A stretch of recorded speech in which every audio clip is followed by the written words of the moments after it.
Hey everyone, we are back for another episode of the Marketing Share. Thanks for joining us. I'm Alec, and with me is my co-host Barb.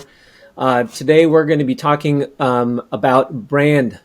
We did a episode on this just recently, but brand is a topic I think that it's a tough one sometimes to crack, and so we wanted to take another swing at this with another guest, taking it from a little bit different angle and diving deeper into brand tracking and how to do that better and at lower cost than before. So this is going to be fun, I think.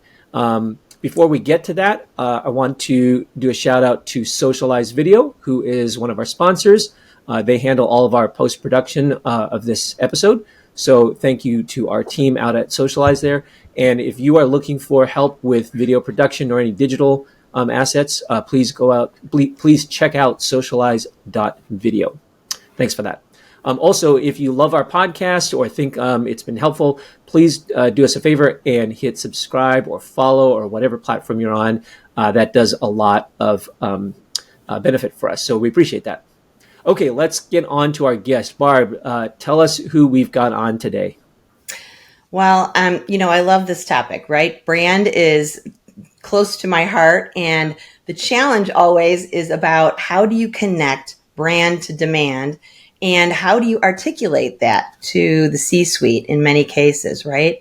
And so that's why we're going to do a deep dive today with my friend, Jiri Boudal.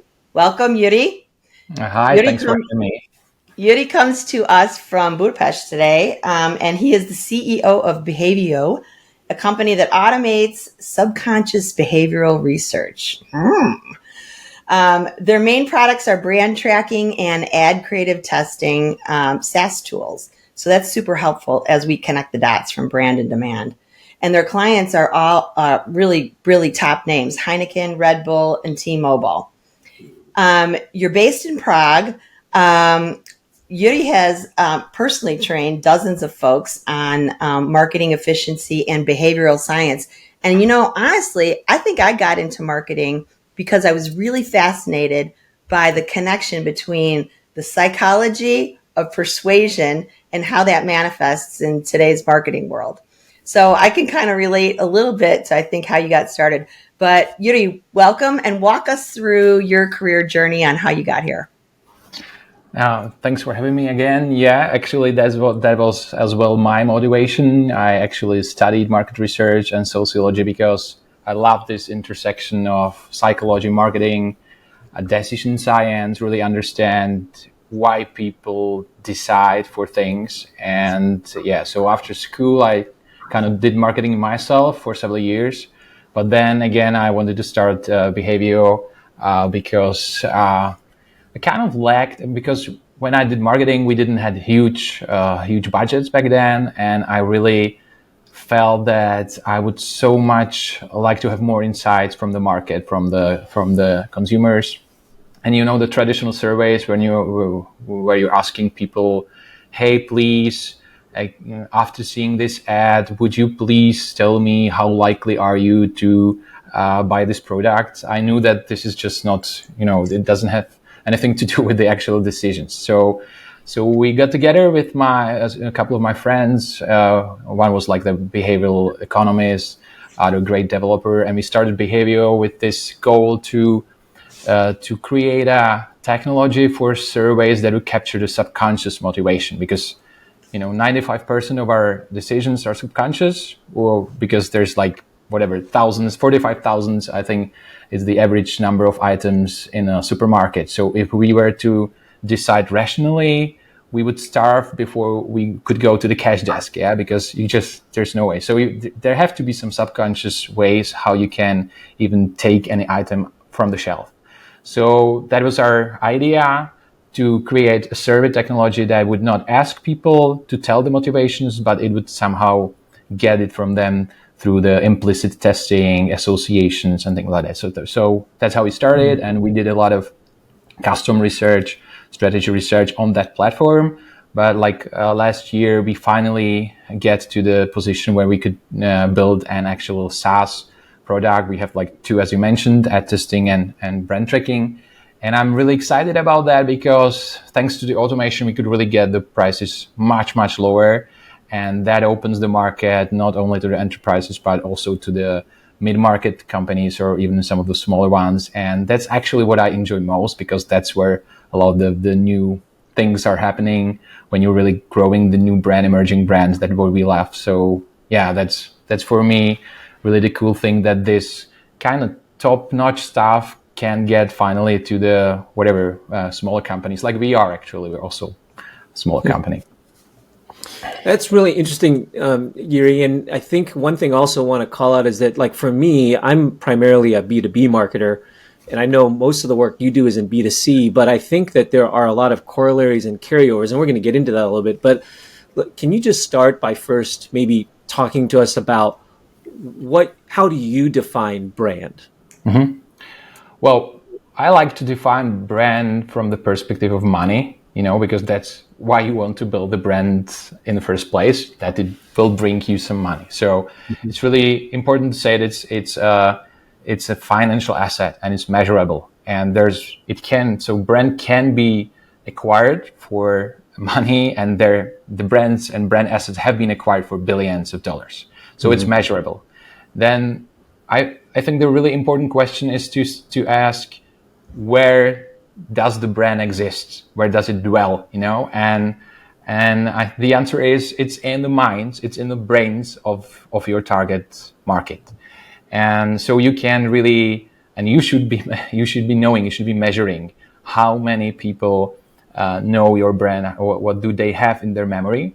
And finally, let's get to some definition. I would say, like, it's really brand is a network of memory associations that is causing the consumer to choose your brand over others when they get into the buying situation in 3 months, in 6 months, whatever. So it's such a network that is making you much more likely to buy a concrete brand, and we can measure that today.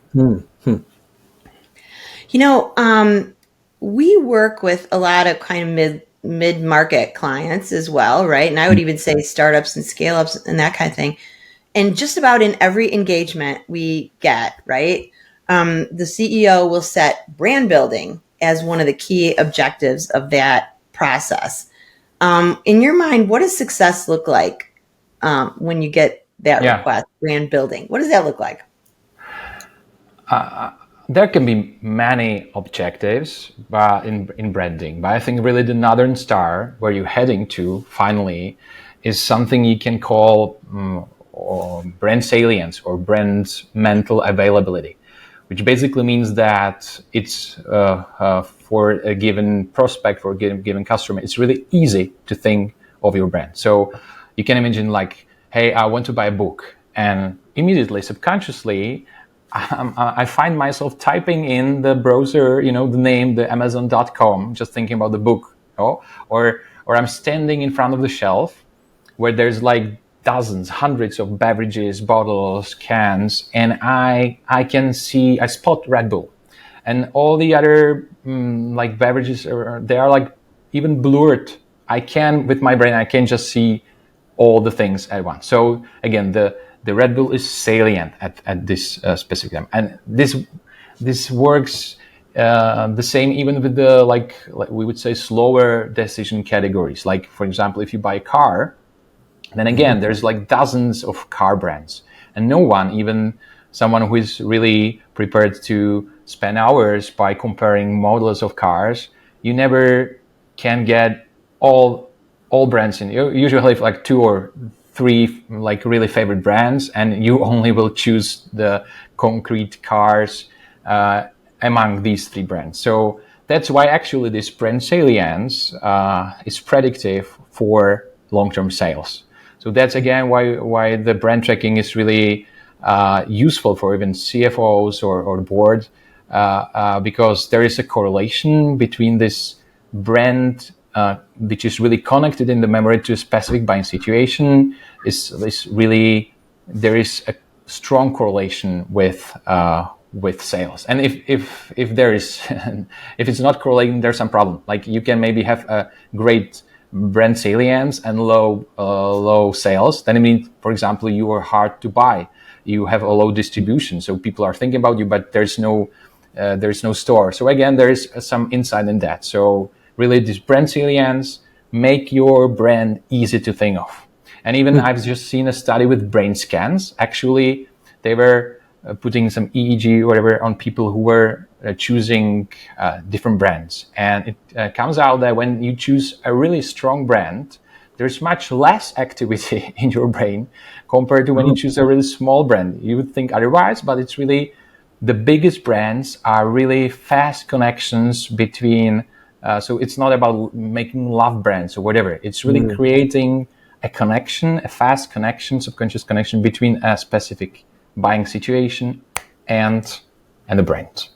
Huh, that's really fascinating. So brand, in effect, a strong brand makes the decision process easier. Your brain doesn't have to work as hard. That's why so many people buy them. That's why they are so strong. Yeah. And it goes beyond relevance of the brand. It's really like it's blurred. Your brand preference is everything else is blurred out. That's really interesting. Salience is the key. Okay, so let's get to the heart of this, which is how you guys measure this, right? Because I think that's the hard part. Was how brand sometimes seems very intangible or ethereal. Yeah. So how do you actually turn this into something that you can quantifiably measure? Yeah. So let's first say, usually when you have brand tracking, you don't only have the brand KPIs. Yeah. Often the first thing you want to look for is some category KPIs. So you can see first like the category size, how many people actually are buying your products. So you can, because often the brands, they see their sales, but if the sales are growing, they don't know whether it's because the whole category is growing or they've been growing at the expense of their competitors. So first, what you can see in a brand tracking tool is both the percentage of like US national population already buying, for example, non-alcoholic beer or whatever, or things like that.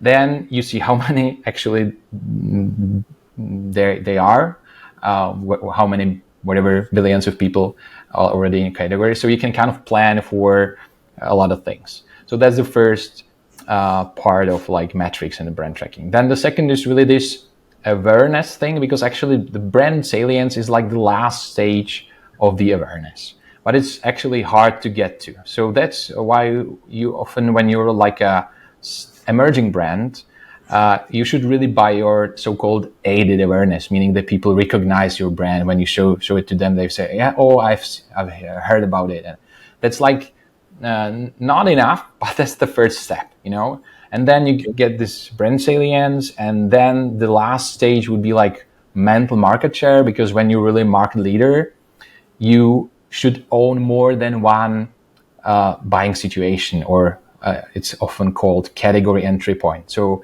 imagine a energy drink category. So Red Bull has been growing, or their first like owned buying situation was sports. I want energy when sporting, and they're like, they want that, they own that already, and they can't grow anymore in that buying situation. So when they're here, they're thinking like, okay, so what's the next? Should we go into the video games where people drink energy drinks while playing video games, or should we more look into the workplace environment, offices, and people like using energy drinks at work? And then you can, with another research, you know that your whole industry or whatever has like 5 most important buying situations, and you will say, okay, so we're gonna have the all market share there. So there's like, well, the opportunity at this sports is like double the size of the video games. So you can see like this, you can imagine like a square, and the more of the square you have of this mental market share, the bigger you should be. So that is again the error, but this is really kind of a complex stuff for the biggest companies actually. So let's stick with the basic salience. You have one situation. So that is the awareness. Then the important metric, but I would say kind of overstated or at least not well understood is a brand emotion. And that's where actually when there's this famous metric, Net Promoter Score, NPS, and it's kind of the brand emotion, because actually the real question, which is like, how likely are you to recommend the brand? That is not that any of us can really answer, some likeliness of us recommending something, whatever. So it really doesn't correlate with the actual word of mouth. Yeah, because in some categories you can love the brand, but you will never have conversations with your friends about operating systems, for example, or whatever. So yeah, so NPS is really not about, it doesn't just correlate with whatever the virality of the brand. So it's basically an emotion of the customer. So we prefer to measure it really as what it is, which is an emotion. And again, if you have a great emotion, you won't be growing because of that. You grow because of the salience, but you should be looking for the negative emotion, because when you're mid-market brand and you're looking for the negative emotion and the reasons for it, you can get rid of a lot of the barriers that why people are not buying you. So you have category size, you have this brand salience or awareness if you're smaller, and then you have the emotion, and you're looking specifically for the negative one. And that's why we also put some qualitative data into the brand tracking, so you can see the people who had the negative emotion and read why, what's their associations, what is their reason, so you can directly know what's like the barrier for them to buy you again. Yeah. So these are the basic, and then if you want to go farther into the reasons of why you are salient or not, you should be measuring brand associations. And what are the brand associations? That can be like benefits. So again, if you're perceived as healthy, sustainable, cheaper, but these also can really be the specific situations. If people really associate you with whatever your fast food, if you imagine McDonald's several years ago, they decided to enter the breakfast category. So you have this breakfast connection. And then it's all, a really important type of association can be the so-called brand code or distinctive brand asset. That can be character, that can be a color, because such things actually help. If you have strong brand codes that help you to be, as I've said before, to be seen, for example, recognized in a shelf. Yeah. So if you're Heinz, there is a typical red color and shape of the bottle. So you can even measure those, and you can see whether people already can recognize the brand by these brand codes. And that again, if you over time, this big brands have whatever, they can have 3 or 5 of them. If you're a small brand, you should have at least one. It's not necessarily a logo, because everyone has a logo and it's not that distinctive. That doesn't make you stand out of the shelf. So if you choose a character, a jingle, or something like that, we can even measure the audio, because that. So again, to sum up, what you get from the brand tracking is like category metrics, then really the brand salience and all the awareness, then brand emotion with the reasons, and then the associations about your positioning, about your brand codes, whatever is the part of the network that will help you be easily thought of. Jiri, wow, you've taken us on a virtual buffet of measurement of brand here. Wow, there's a lot of things to take in there. Yeah. Sometimes, when we're working with companies, it's about sizing. And, we want to do so much for the businesses, but sometimes we can only do so much, right, at certain stages. So if I want to measure my brand and I want to learn the things that are super important to me, but I'm, say, at a smaller stage, I'm at a 1 to 10 million, what are the key things I want to look at there versus the size of, 50 to 100 million and the larger things. Like I heard you say, this is for the larger companies to, maybe look at all of them, but what do you do at these other stages? Yeah. So when you start, it's really great to have most of your marketing budget on performance marketing, and you're kind of trying to convert the existing demand, the people who are already in the market, who are looking actively for the solutions, and you are not like building a brand that much. It's great if you have some distinctive asset because it will start, it will start growing from the beginning, but you won't be doing any specifically brand awareness campaign, whatever. At this stage, you typically won't have any reasonable brand awareness to measure it, but still we have a couple of customers who have the starter pack of brand tracking to get the initial benchmarks about their category. So they will, for example, they know their total addressable market and they can tell it to investors, or they have the benchmarks about the competitors. So they can know the strategy. They know that this competitor is really perceived as whatever a great healthy option, and they know that they will never beat them. So it can save you a lot of, resources that you would invest into the bad decision. Actually, it's So kind it of can actually identify the white space for some of these really young companies. Well, actually, the best thing here, if you're small, is to have the strategy research of your market, which includes like a big brand audit of your competitors, and then whatever the prioritization of the needs and the opportunities. But that's usually the most expensive kind of the research, and you're small, so bummer, And so often what the companies do is they can have this affordable automated brand tracking, and they get important part of this, and it's better than nothing. It's definitely better than have the most expensive research is no research, because always the bad decisions are always more expensive. Yeah. So that's when you're really small. But then there's this great term I've just read like half a year ago, which is performance Play-Doh. So you start growing with the performance marketing, and sooner or later you will get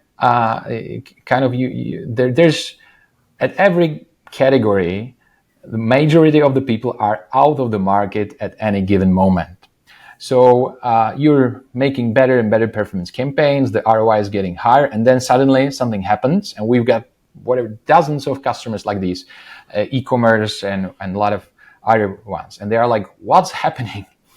And it's not because you would start to do worse marketing. It's because you've kind of ran out of all the people who were actively looking for the solution, and you can grow over it without starting to actively building brand awareness and brand marketing. Because what brand marketing does is that it creates the memory networks, as we were talking about, so that the people, when they are in the market in 3 months, in 4 months, they will buy you.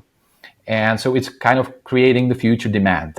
And at this stage, you're like, I would say, the ideal profile for us, for the brand tracking, because there, at this stage, you should be starting to measure your brand awareness, whether it's really because the brand campaigns can be really efficient, so that with whatever couple of millions of dollars, you can grow your national awareness from 5 to 20% in half a year. Yeah, just for example, the liquid death. Yeah, if you have a really distinctive brand, it can be really fast.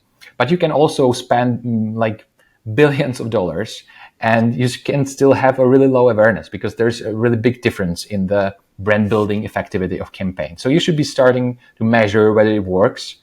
And if it works, you can demonstrate it to the board and to the CFO and tell them, hey, I need more money because it works. So it's an investment. It's not a cost. Yeah. So, and at this stage, you start to measure the brand awareness, and you should be measuring one important buying situation, as we were talking about. So you start you enter the market with some positioning, with some, hey, we are like this, and you should be measuring not only the awareness but your connection to this, and you see whether you are better than your competitors are in that. And that's it, I would say, for the main market. There's a lot of details, but these are the most important thing. And then when you're really big, it's as I've said, it's becoming quite complex, and it can be different for categories. We don't have time to get into that here, but there's more. There's more. So it sounds like you're saying this performance Pareto principle nets out to when you're starting out, you may be able to, you can get away with minimal investment in brand because you're going to get revenue by just going after in market, people that are ready to buy your solution. But at some Usually. point, if you're successful enough, you're going to start to cap out there. And then now you're going to have to start going after people that maybe weren't ready in market yet, but in time they will be. And then that's where brand investment becomes a little bit more important. Definitely like that. Well, there are brands who started like building brand from the start. But what I'm really saying is that you can't keep on growing only with performance marketing, because sooner or later you will get out of the people who are in market. And the only way how to market to people who will be in the market in 3 months, in 12 months, is brand marketing. That's what it is. It's creating memories that shape the future behavior. Yeah. And okay, actually, sorry for that, but actually this is really cool. I've just read an article from Airbnb, and actually both their CEO and CFO were like, "Hey, they are the only profitable public company that was like previously VC backed. So all this venture capital is all they're kind of really overestimating performance marketing." And it worked for the companies to grow. But then, as they are really big and they're public, they really should be building their brands. And many of them won't do it. And they're losing billions of... And Airbnb actually switched a majority of their marketing budgets from performance to brand building, I think 2 years ago. And the next year, it was the first year they were profitable, they were growing, and both the CEO and CFO were saying, yeah, this is because of the switch of performance to brand building. Because the bigger you are, the more you should be investing into the brand building compared to performance. Yeah. Okay. That's a good example. Now, I want to loop back with you on something. We were asking you before about how to measure or what brand is and how to measure it, right? But I got to believe that there are established ways already of doing these types of brand measurements. So I do want to also ask you and give you the opportunity to talk about what is it that Behaio is doing in terms of measuring these in a different way? Because I know part of what you're bringing to the market is making brand measurement and brand tracking a little bit more accessible. But also doing it in a better way. So can you just tell our listeners about that? Yeah. So what you should be really avoiding in market research is the so-called declarations. What I mean is these are the survey questions that are like asking people for their motivations. So for example, as I've said, like, can you rank these 4 things in like what is the most important for you in decisioning? Or after seeing this ad, would you say you're more likely to buy the product? So this is crap. So the first thing we do is we don't use these questions, but there's more. We now what behavioral science usually means that you're tasking people instead of asking. So imagine like implicit association test. That's a big difference. Typically you have a question matrix and you have like the name of the brand, and then you have 20 questions, and you're like, do you think this company is healthy on the scale from 0 to 5? So you're actively thinking about every brand and thinking, are they or are they not? And you're basically inviting the things that weren't previously in your memory, and you're just, you will just, okay, they are. So you're placing it in the memory now, right? Yes. Yeah.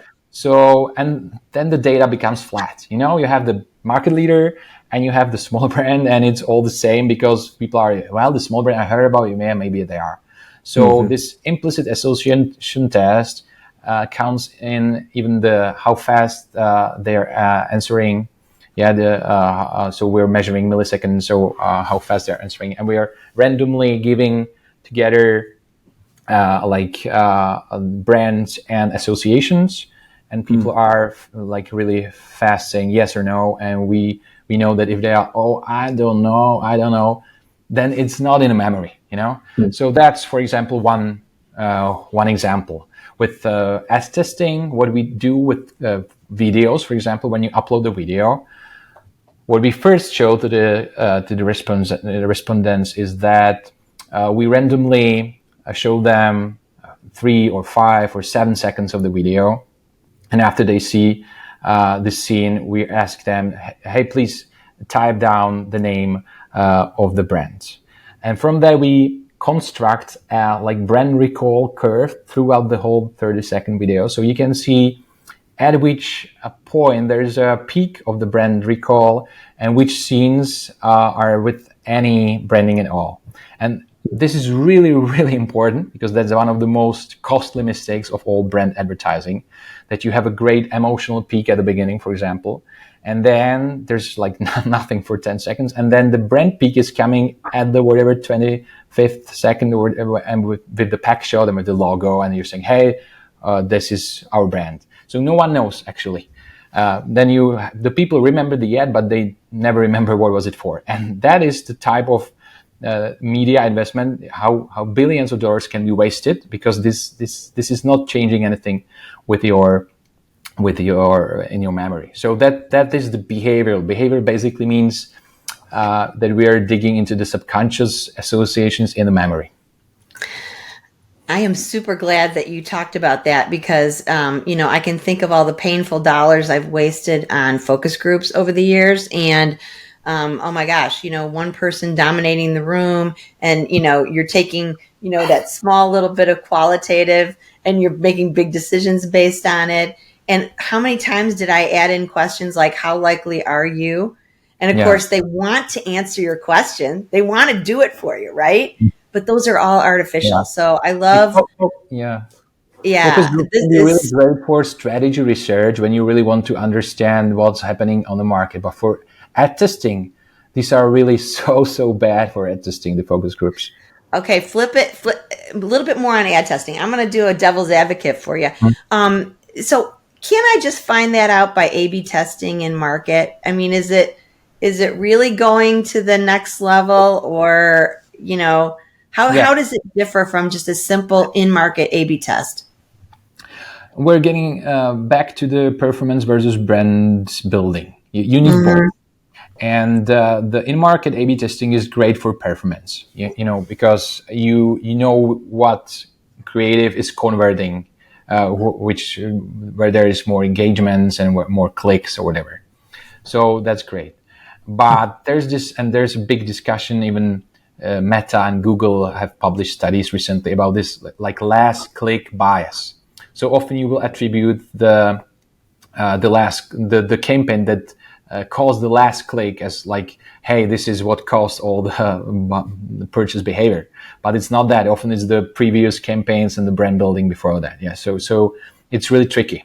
And the problem with the bad attribution becomes a big problem today in today's talks about marketing efficiency. So it's definitely great to test your performance campaigns with A/B testing in market.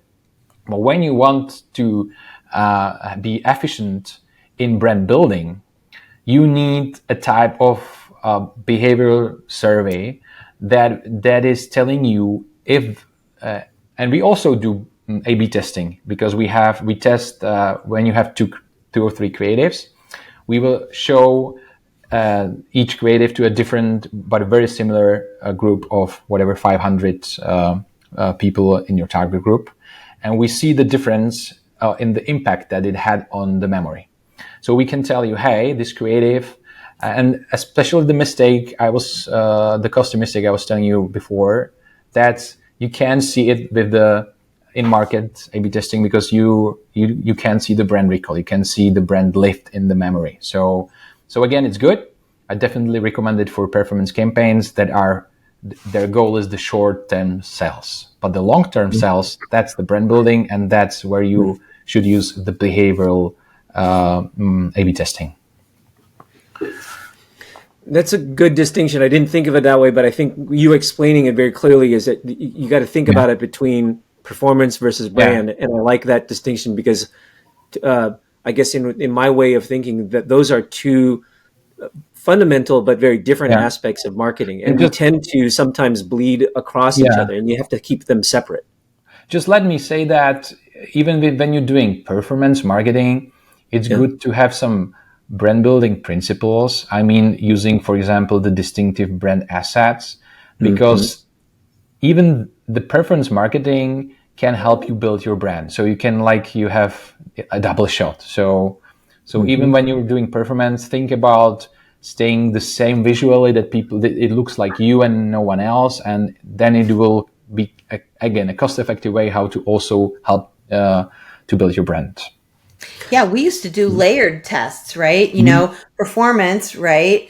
And then performance with brand on top. You can see the actual lift of the performance, even if you're doing an A/B split, right? On some of those. And the last attribution is really a problem with measurement, right? Because I remember doing this myself and saying, well, then we should put no money in brand, right? Because every, we always measured the last attribution to whatever the last click was. Right. But that's not always the case. That why that layered lift is also a good way to look at it, even for performance.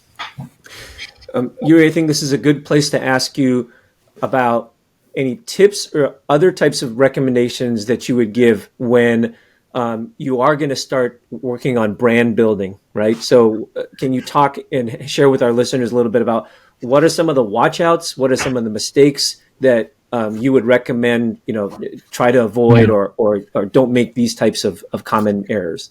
Okay, I'll try to.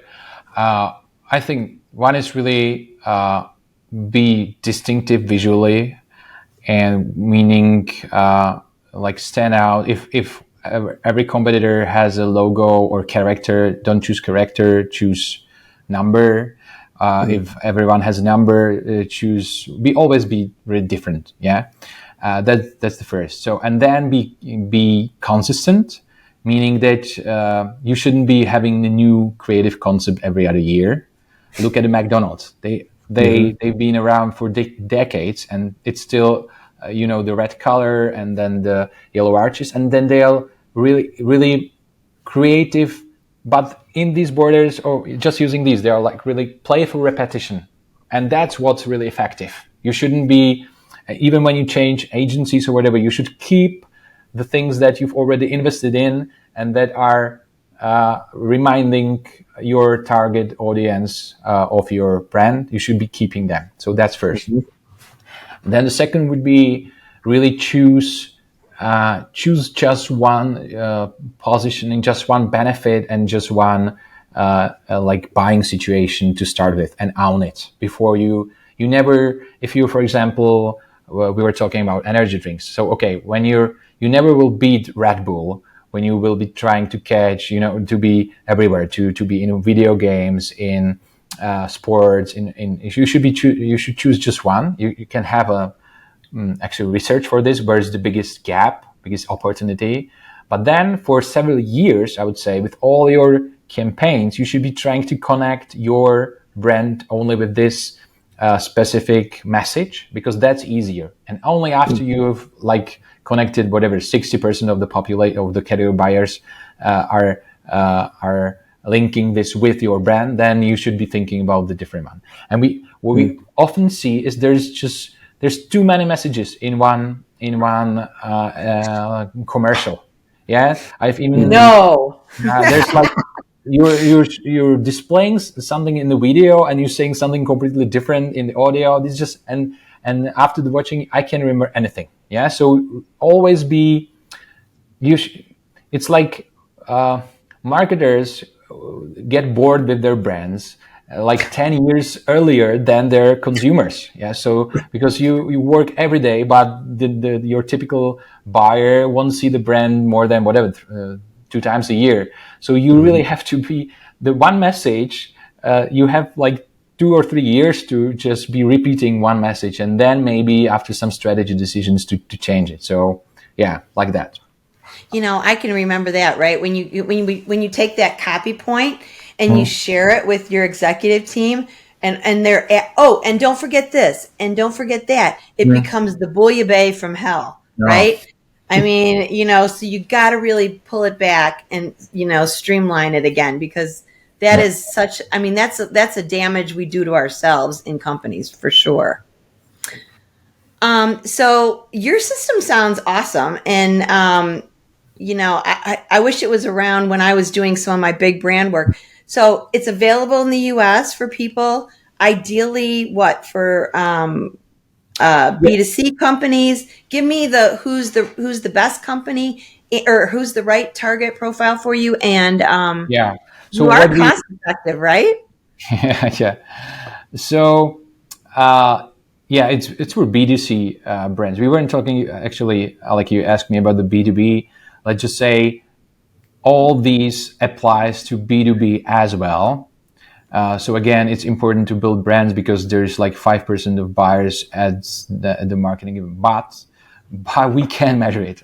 Unfortunately, it's really hard to get the proper samples. So we can do the like custom research for B2B brands. So and sometimes of them, so we can do, but that's really what not our automated tool is for. So you should be a B2C brand, whatever, beverage, e-commerce, esports, retail, anything. But you should be if you want to have just your category and competitor benchmarks, then you can be of any size. If you want to get some reasonable insights into your brand, you should be about like at least 5% of national awareness, and that's well like our ideal like match starts. Yeah. And then when you're like that, we can have whatever 30 minutes onboarding call where our research expert will help you define your category and competitors. And then in 14 days, you can have the first data, and then whatever every quarter or every month, it's up to you. You can have a update on your brand growth and brand health and category growth. As easy as that. Yeah, so it's a platform, it's cost effective, plus you get this rich data on brand, way beyond the motivational ask, right? Way beyond the performance attribution piece. And that's so important. I used to be on a 7-year product cycle. Can you imagine? You can't do everything just performance based. You have to build the brand because these people are at all stages thinking about this or not thinking about it. And you've got to be in their relevant set when it's time. Yeah. And as you said, when I was marketer myself, like 10 years ago, I also, for several projects, I was so desperately looking for a brand tracking solution that would tell me something about our brand awareness, but it was always like really hundreds of thousands of dollars if you would be doing this regularly. So we really were able to make it like 10 times less or even less. So it's really, we have seen at least here in Europe, there's been brands who didn't think they could afford it because there's this association. The market research is really whatever, it takes weeks to get in. Then you have 200 slides that you have to open a bottle of wine in the evening to just get through them and whatever, mine some insight from that. And so we're trying to change that, because we're also this kind of fresh, fast company. Everything is online, and market research should be the same. It should be just the dashboard telling you what to do, not some strange figures and numbers that you don't understand. And basically, what is the output is usually, cool, your ad is great, you should go on and spend more media on it. Or, hey, it's great with emotion, but put more brand into that before, don't air it before you put more brand cues into that. Or really concrete insights like that, because that's what you actually need to do to have better marketing effectiveness. Oh my God. I've been in the 100-page deck, and you're trying to glean what's my takeaway on this, right? The worst thing that you can walk away from after a research session is someone saying, that's interesting, because what they're really saying is, what the hell do I do with that, right? Yeah, we actually had a customer who was like, hey, I already opened a bottle of wine, and then I knew I understood everything in like 5 minutes, and what should I do now in the evening? So okay, she went on watching movie or whatever, but yeah. Well, Good. Jiri, thanks for explaining to us about kind of these new and better ways to measure brand and the role that brand plays. I think this is very interesting and very pertinent to kind of a lot of companies out there. So tell us, explain Behaio. What is your website? Is it BEHAVIO, right? .com? Is that correct? It's Behaio Labs. Behaio Labs. Okay. Yeah. Okay. But you will find us even, I think that the browser will show you, or Or people can reach you at your LinkedIn, right? Yeah, definitely. I'm trying to publish regularly some whatever. I have a blog post, or sometimes even like a cool like tools. Like we have brand codes card or brand asset cards where you can be inspired by these whatever. You can have a character or logo or actually Barb's got the hard copy, but we also got some like a PDF version. So again, you will find it on our website or at my LinkedIn post and other tools like that. Yeah. So like if you think about our brand code for the marketing share, it's our faces, right? And it's our cool colored thing. That's our brand code, right? Definitely. Yeah. And you should be thinking about not changing your glasses, for example, because that can become your That's my brand code. important brand code. Yeah. So don't ever I've got a lot of brand codes, let me tell you. Okay. All right. Thanks, Jiri. This Jiri, was thank you very great. much. Yeah. Thanks for the great conversation.